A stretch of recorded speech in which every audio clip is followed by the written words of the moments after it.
नमस्कार, मैं हूं आपके साथ निलोफर अंसारी और आप देख रहे हैं सच की परछाई। आइए नजर डालते हैं आज की खास खबर पर। जनपद बिजनौर के चांदपुर विधानसभा के लोकप्रिय विधायक स्वामी ओमवेश ने क्षेत्र के किसानों के मुद्दे को पुरजोर विधानसभा में उठाया। साथ ही चांदपुर वन रेंज के गांव चौधेड़ी की रहने वाली सुमन, जो हाल ही में गुलदार के हमले में अपनी जान गंवा बैठी, उनके परिवार को सरकार से 50 लाख रुपए की आर्थिक सहायता दिए जाने की मांग को विधानसभा सत्र में उठाया। इस मुद्दे को समाजवादी पार्टी के विधायक स्वामी ओमवेश ने सोमवार को लगभग 10 बजे प्रमुखता से उठाया। उन्होंने सरकार से पीड़ित परिवार की आर्थिक मदद करने की अपील की और वन्यजीव हमलों से प्रभावित परिवारों के लिए विशेष राहत पैकेज की आवश्यकता पर जोर दिया। विधानसभा में इस विषय पर चर्चा के दौरान समाजवादी पार्टी के विधायकों ने सरकार से यह सुनिश्चित करने की मांग की कि भविष्य में ऐसे हमलों से बचाव के लिए ऐसे ठोस कदम उठाए जाएं और प्रभावित परिवारों को जल्द से जल्द उचित मुआवजा दिया जाए। ग्रामीणों ने भी सरकार से अनुरोध किया कि क्षेत्र में गुलदार को बढ़ते खतरों को देखते हुए वन विभाग द्वारा विशेष सुरक्षा उपाय किए जाएं ताकि भविष्य में ऐसी घटनाओं की पुनरावृत्ति न हो। अच्छा बोलो। माननीय अधिष्ठाता महोदय, आपने मुझे कृषि जैसे महत्वपूर्ण विभाग पर बजट पर बोलने का अवसर प्रदान किया, इसके लिए मैं आपका आभार व्यक्त करता हूं। माननीय सदस्य R.K. वर्मा द्वारा जो कटौती प्रस्ताव रखा गया है, मैं उसका समर्थन करता हूं। माननीय अधिष्ठाता महोदय, भारतवर्ष एक कृषि प्रधान देश है। यहाँ पर 70 से 75% किसान रहते हैं। माननीय चौधरी चरण सिंह जी ने जो भारत रत्न से सुशोभित हुए हैं, उन्होंने कहा है कि देश की खुशहाली का रास्ता खेतों और खलिहानों से होकर के गुजरता है। महर्षि दयानंद ने राजाओं का राजा बताया है किसान को, राजाओं का राजा। और आज राजाओं के राजा की हालत बहुत खराब हो चुकी है। धरती माँ का सीना चीर करके वो गन्ना पैदा करता है, गेहूं पैदा करता है, धान पैदा करता है और सारे देश को खिलाने का काम करता है। लेकिन उसका रात को बेटा भूखा सो जाता है, उसको एक टाइम भोजन सही तरीके से नसीब नहीं हो पाता है। जब वो चारपाई पर लेटता है जा करके, नींद नहीं आती है, उसको करवट बदलता रहता है। कभी अपनी बेटी की शादी की चिंता रहती है उसको, जो 30 वर्ष की हो गई है। कभी जो है वो बिजली मैन लाइनमैन आकर के कह गया है कि अगर कल बिजली का बिल नहीं भरा तो लाइन काट दी जाएगी।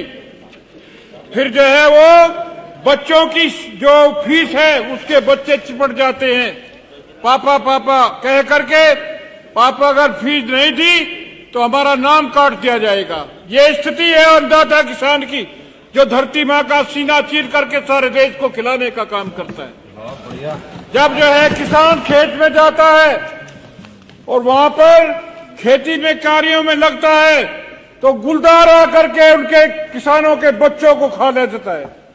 अभी बिजनौर में सुमन नाम की एक महिला को 27 तारीख में जो है गुलदार ने पकड़ लिया, मार दिया जाए।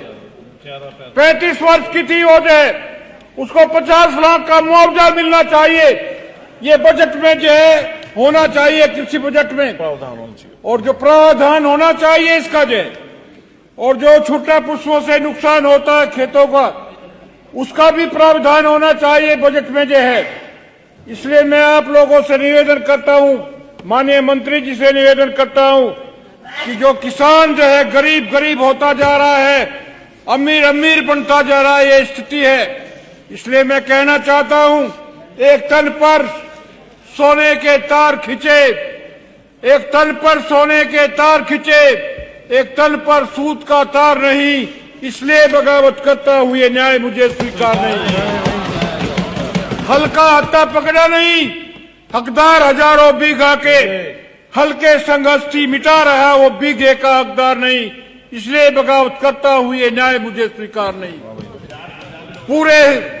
पूरे एकड़ में बनी हवेली रहने वाले 2 प्राणी, 10 हाथ का घर 10 रहते हैं, सो सकते पैर पसार नहीं।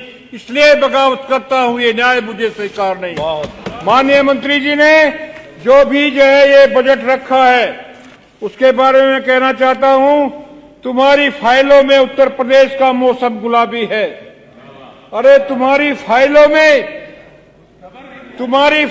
उत्तर प्रदेश का मौसम गुलाबी है, तुम्हारी फाइलों में उत्तर प्रदेश का मौसम गुलाबी है, मगर ये आंकड़े झूठे हैं और ये दावा किताबी है। आदरणीय अधिष्ठाता महोदय, मैं और भी कहना चाहता हूं, लक्ष्य भी तुम्हारा है। जो हम कहेंगे यहां वो सच नहीं माना जाता, और जो सरकार के लोग कहेंगे वो सच माना जाता है। सरकार जो भी कह दे वो ही सच है। झूठे आंकड़े पेश किए जाते हैं यहाँ पर। कई बार हमारे बिजनौर से आंकड़े आते हैं, बिल्कुल सरासर गलत आते हैं और उसी को वो दे देते हैं। इसलिए लश्कर भी तुम्हारा है। अरे लश्कर भी तुम्हारा है, सरदार भी तुम्हारा है। तुम झूठ को सच लिख दो, अखबार भी तुम्हारा है। तुम झूठ को सच लिख दो, अखबार भी तुम्हारा है। इस दौर में फरियादी जाए तो कहां जाए? कानून भी तुम्हारा है और दरबार भी तुम्हारा है। कानून भी तुम्हारा है और दरबार भी तुम्हारा है। इसलिए मैं गुलदार, जो सुमन देवी नाम की महिला को गुलदार ने मारा है, 35 वर्ष की थी, छोटे छोटे बच्चे हैं, उसको कम से कम 50 लाख रुपया मुआवजा देना चाहिए सरकार को, और बजट में प्राविधान होना चाहिए। अब जो भी हिंसक पशु वहां पर किसान को मारेगा उसको 50 लाख रुपया मुआवजा दिया जाएगा। भाई इन्हीं शब्दों में, तूने चाहा नहीं वरना हालात बदल सकते थे। तूने चाहा ही नहीं वरना हालात बदल सकते थे। मेरे आंसू तेरी आंखों से निकल सकते थे, मगर तुम ठहरे ही रहे। झील के पानी की तरह दरिया बनते तो बहुत दूर निकल सकते थे। इन्हीं शब्दों के साथ में जी धन्यवाद। जो यहाँ पर बजट रखा है, मैं आर.के. वर्मा जी के द्वारा दिया गया उस पर बल देता हूँ। जी धन्यवाद। फिलहाल के लिए इस खबर में इतना ही। देश और दुनिया से जुड़ी हर खबर देखने के लिए हमारे चैनल सच की परछाई को लाइक करें, सब्सक्राइब करें और हाँ, वीडियोस को शेयर करना ना भूलें। नमस्कार।